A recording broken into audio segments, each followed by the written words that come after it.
Alright, here we are again in the park, random reflections. I think I might take my sunnies off.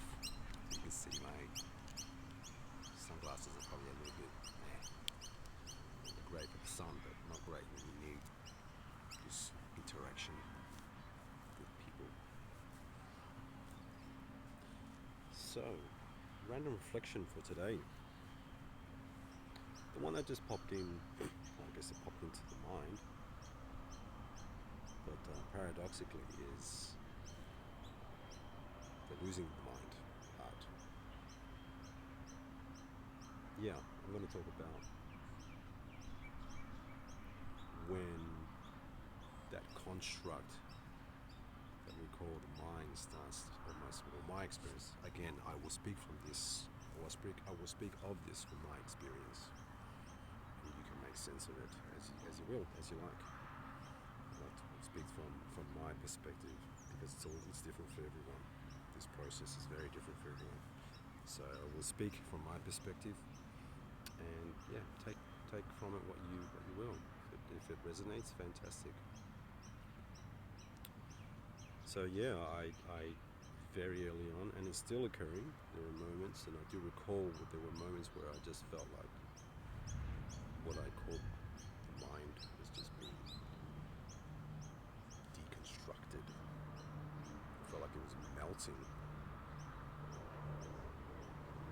I felt like there were points where I had no access to the way that I used to do things, the way that I would use the mind a certain way. There was no that faculty that I had once upon a time was melting away, and there was no access to that. And it was very difficult. It was very, very difficult. I honestly don't know how I turned up to work in simple tasks. I mean, I work in the design industry, so there's a lot of folders, and I remember and then being given like a brief, and as if I just was listening, but nothing was landing, and then all this fear would come. Oh shit, I'm going to get this wrong, or something. And I would go into certain folders in on our server, for example, and try to access work that we had, and how can I do this? It would be tedious trying to find something and trying to look for things in my mind, trying to do the most mundane things, at work, trying to listen to people, trying to take on information, feeling like when someone would say something to me, feeling like my mind was scrambled, and then when like, did you understand what I was saying? And it's like, oh, sorry, and trying to integrate this process, and not having that information sort of coming in. And I do remember that being very destabilizing. So I guess my random reflection today is about that part of the process, feeling like losing the mind. At one point I was sitting in meditation, because one thing that I did, or one habit that I did do, was just maintain this constant feedback loop, this constant relationship with Shakti within. And at one point in meditation I just said, hey Shakti, Holy Spirit, I shift, the naming just changes at the time. Hey me, could be whatever. And then at one point I just said, hey, I feel like I'm losing the plot here. I feel like I'm losing the plot. Yeah, something along those lines. And the answer that came back was, that's the whole point, my love, to lose the plot. And it's sort of because, and the answer to that too was to lose the plot, because the plot that I had been birthed into is a plot based on separation, is a plot based on a masquerade party. So in order to come full circle, or in order to see the world as it is, that mind has to go, has to be disintegrated. The plot has to be dropped. The character in the play, me, Hugo, that construct that has been playing this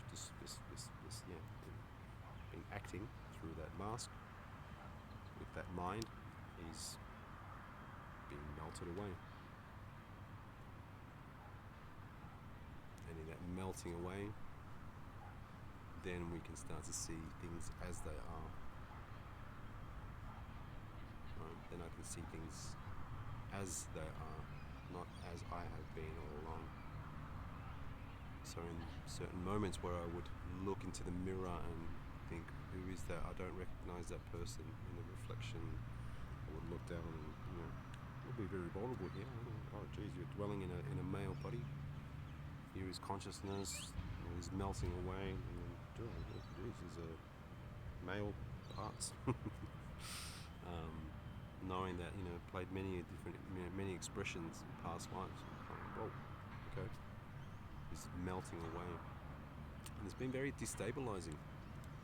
There are times where, a few years back, where that melting of that mind as well has felt so destabilizing, because there's this silence that comes with it. There's this stillness. I remember being invited. I would go for walks, and it's just this stillness of the mind, and there's none of this going on, none of that monkey mind going on.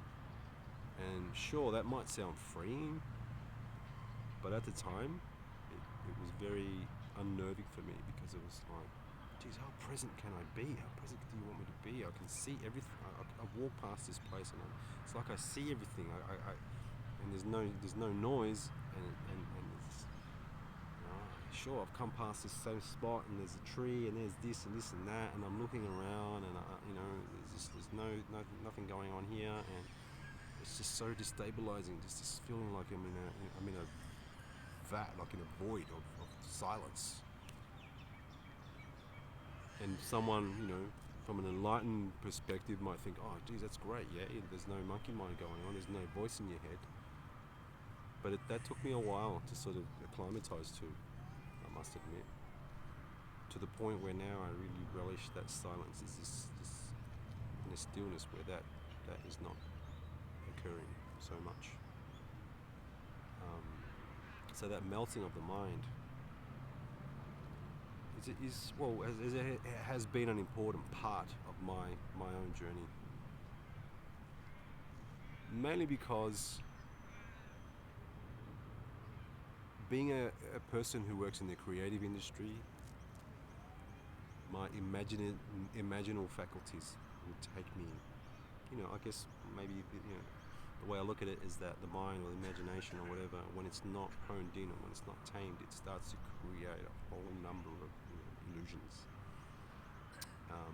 It wanders, it's not present, and it wanders off, and it creates all these stories, and then those stories or those things, but if I impress them with feeling, they turn up in my life. That's what I've come to understand now, because I wasn't able to rein in my mind or the mind. So it was creating the chaos in my world, in my life. So that's what being unconscious for me is, or unaware. I was unaware that I was creating. And I was creating things, and they were turning up in my experience. As I mentioned before, so as within, so without. So I am made in the image of and likeness of myself, and the stories that I am, and they were coming back into my experience. So the mind essentially had to melt for me to come to the mind came to a standstill, and now it being honed in, now I can really focus on what I do want now that I'm aware. So there's like this laser beam focus, way of utilizing the faculty of the mind, which I have come to understand is what is the creator. So without feeling like losing the plot, without feeling like that mind melting away, I would have been, unaware and just keep on creating things that I haven't desired. Now being made well aware of it, now in stillness and silence, yeah, and even as I mentioned before, stepping in through that destabilizing period where it was just too silent, felt like I was in this cave. Like, imagine this. I think people get get that from a sound studio where there's just all this silence. There's no, and it can be a little bit destabilizing. That's how I felt it anyway. Just being ultra present with things. But now, a few years on, just feeling like just really embracing that silence. It's peaceful. Being able to go out on my lunch break, being able to, at work, for example, I can put things down. So, that mind that wants to fix things or find the answer, solution to a problem or to a task, just put it down. No, this is my time now. I'm going to enjoy my time. This is my time. I'm going to focus on me. I'm going to focus on my breath. I'm going to focus on nature. Focus on whatever I desire. But you no longer control all that. The wild, untamed horse no longer controls this vehicle. I do. Consciousness. So, yeah, losing the plot. That was a random reflection for today. Without losing the plot, continue to be a character. And the thing is that we are not, or I am not, or refer it to me, I have not, or I am not the character. I am the director now. So in having lost that plot, now I know I can be the director in my own play and choose where I dwell in consciousness and what I, and that wouldn't have been possible without that mind melting away. So I have come to the point where I'm very grateful for that part of the process. Yeah, to come to a point of gratitude is understandably, I can understand that, it would be hard to difficult to take on board, because it is difficult. This process is very destabilizing and very crazy. It can be very crazy making. Feel like it's crazy making. But I've come to the point in my journey that seeing the why. I'm seeing why. Because my life has changed so much. So much. God. If it hadn't been for that mind melting away, I honestly, my life has just changed. I know that I have been the projectionist. I am the light, consciousness. Now I know, I come to understanding when anything undesirable comes into my world, I immediately do not go into victimization. I do not blame. All I say is, for example, what have I believed to be true about me and myself in the past? It used to be turning up in my experience. Yeah. So that would never have been possible without that mind being dissolved.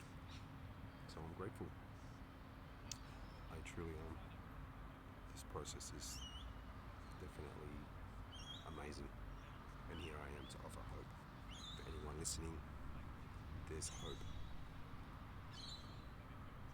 This whole thing, this whole process is not happening in vain. It's happening for a reason, because Source, you are more than what you think you are. So when God wants to break through its form, she'll repossess this form, and in that repossession, bring it to its maximum capability to be in this world. The universe, they say, the universe contracts and then it expands, and it contracts as us, as me. It's contracted as me, and then it's time for expansion. The mind melts away, and now there is no hindrance there, and then let's play play this game, baby. Let's make this shit happen. To make magic happen.